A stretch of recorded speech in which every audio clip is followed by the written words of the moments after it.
ಈಗ ಹವಾವರ್ತಮಾನ. ರಾಜ್ಯದ ಕರಾವಳಿಯಲ್ಲಿ ನೈಋತ್ಯ ಮುಂಗಾರು ದುರ್ಬಲ, ಉತ್ತರ ಒಳನಾಡಿನಲ್ಲಿ ಸಾಮಾನ್ಯ. ಕರಾವಳಿಯ ಬಹುತೇಕ ಕಡೆ ಹಾಗೂ ಉತ್ತರ ಒಳನಾಡಿನ ಅಲ್ಲಲ್ಲಿ ಮಳೆಯಾಗಿದೆ.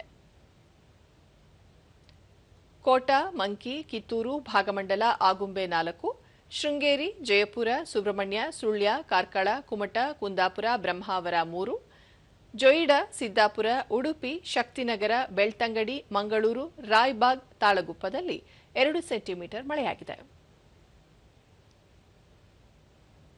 ಮುನ್ಸೂಚನೆಯಂತೆ ರಾಜ್ಯಾದ್ಯಂತ ಮುಂದಿನ 7 ದಿನಗಳ ಕಾಲ ಕರಾವಳಿಯ ಬಹುತೇಕ ಹಾಗೂ ಉತ್ತರ ಮತ್ತು ದಕ್ಷಿಣ ಒಳನಾಡಿನ ಹಲವೆಡೆ ಹಗುರ ಮಳೆಯಾಗುವ ಸಾಧ್ಯತೆ.